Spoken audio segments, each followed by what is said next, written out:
জেলায় জেলায় ট্যাপ কেলেঙ্কারির যে ছবি দিন কয়েক ধরে আমাদের সামনে আসছে, এই মুহূর্তে যে খবর পাওয়া যাচ্ছে আপনারা জানেন, এই ঘটনায় পুলিশ নাকা চেকিং চালায় ইসলামপুর থেকে। এই ঘটনায় আরো 4 জনকে পাকড়াও করেছে পুলিশ। সরকারি বাস থেকে ইসলামপুর আদালতের এক মুহুরিকেও গ্রেফতার করলো পুলিশ। ক্যান্সারে নেই আর ভয়, NCRI হবে এর জয়। আপনাদের ভরসা নেতাজি সুভাষচন্দ্র বোস ক্যান্সার হসপিটাল।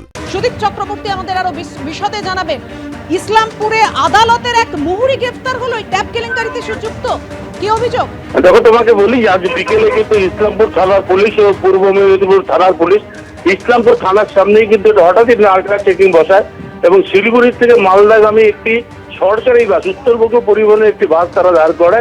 সেই বাস থেকে একে একে প্রত্যেক যাত্রীকে নামানো হয়। তাদের মধ্যে থেকে 4 জনকে পুলিশ প্রথমে আটক করে। এরপরে তাদের আটক করে ইসলামপুর থানায় নিয়ে যাওয়া হয়। পুলিশ সূত্রে যেটা আমরা জানতে পারছি, ইসলামপুর থানায় নিয়ে যাওয়ার পরে তাদেরকে জিজ্ঞাসাবাদ করার পরে কিন্তু তাদের গ্রেপ্তার করা হয়। তাদেরকে জিজ্ঞাসাবাদ করার পরে জানতে পারা যায় ইসলামপুর মহকুমা আদালতের একজন মহুরি কিনা এই কাজে যুক্ত রয়েছে এবং তাকেও কিন্তু ইসলামপুরের সুজালি এলাকা থেকে পুলিশ গ্রেপ্তার করে। এই নিয়ে গ্রেপ্তারের সঙ্গে আজ দাঁড়ালো 5। এর আগে কিন্তু আরো 7 জনকে ইসলামপুর চোপড়া এলাকা থেকে গ্রেপ্তার হয়। গ্রেপ্তারের সঙ্গে উত্তর দিনাজপুরে কিন্তু গিয়ে দাঁড়ালো এই মুহূর্তে 12 জন। এই 12 জনকে গ্রেপ্তার করা হয়েছে। পুলিশ সূত্রে যেটা জানতে পেরেছি, যে আজকে যে 4 জনকে গ্রেপ্তার করা হয়েছে তারা কিন্তু এই ট্যাপ কেলেঙ্কারি কাণ্ডের কিংপিন হিসাবে পুলিশ মনে করছে। কারণ এই 4 জন কিন্তু ওই শিক্ষা দপ্তরের যে পোর্টাল রয়েছে সেই পোর্টালে গিয়ে তারা কিন্তু ওই ট্যাপ, যেই সব ছাত্রছাত্রী তারা ট্যাপ পাওয়ার যোগ্য, তাদের অ্যাকাউন্ট হ্যাক করে তারা কিন্তু এই টাকাগুলো অন্যান্য জায়গায় স্থানান্তর করতে করে বলেই কিন্তু আমরা জানতে পেরেছি।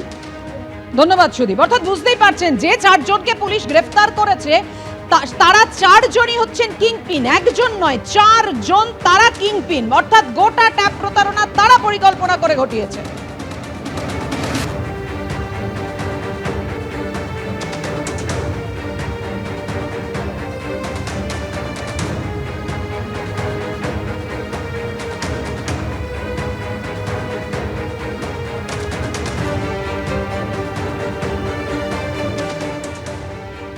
যে কথা শুরুতেই বলছিলাম, যে জেলায় জেলায় ট্যাপ প্রতারণা, ট্যাপ কেলেঙ্কারি, এবার মালদার খবর আপনাদের সামনে রাখবো।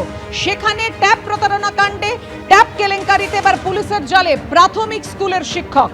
কোচবিহারের দিনহাটা থেকে মনোজিৎ বর্মনকে গ্রেফতার করেছে মালদা সাইবার ক্রাইম থানার পুলিশ। সিতাইয়ের প্রাথমিক স্কুলের শিক্ষক মনোজিতের নামে প্রায় বিভিন্ন ব্যাংকের 15টি অ্যাকাউন্টের হদিশ মিলেছে। প্রাথমিক শিক্ষকের বিরুদ্ধে যে অভিযোগ সামনে আসছে, সরকারি পোর্টাল হ্যাক করেছেন সে, মালদার হবিবপুরের কেন্দুপুকুর হাই স্কুলের পড়ুয়াদের অ্যাকাউন্ট নম্বর পর্যন্ত পরিবর্তন করেছে, এমনকি টাকা হাতানোর অভিযোগ রয়েছে এই প্রাথমিক শিক্ষকের বিরুদ্ধে। মালদার ট্যাপ প্রতারণা কাণ্ডে এর আগে আপনারা জানেন, শুক্রবার বৈষ্ণবনগর থেকে সেরাজুল মিয়া নামে একজনকে গ্রেফতার করা হয়। পুলিশ সূত্রে যে খবর পাওয়া যাচ্ছে, 2000 টাকায় অ্যাকাউন্ট ভাড়া দিয়েছিল পেশায় কৃষক সেরাজুল। হবিবপুরের কেন্দুপুকুর হাই স্কুলের 91 জন পড়ুয়ার ট্যাবের টাকা প্রতারণার তদন্তভার নিয়েছে সিআইডি। কিন্তু যেভাবে এই গোটা চক্রটা কাজ করছে এবং পুরোটাই পরিকল্পনা করে ছক কষে একের পর এক সেই তথ্য সামনে আসছে। ট্যাপ কেলেঙ্কারিতে এবার পুলিশের জালে প্রাথমিক স্কুলের শিক্ষক। কোচবিহারের দিনহাটা থেকে মনোজিৎ বর্মনকে গ্রেফতার করেছে মালদার সাইবার ক্রাইম থানার পুলিশ।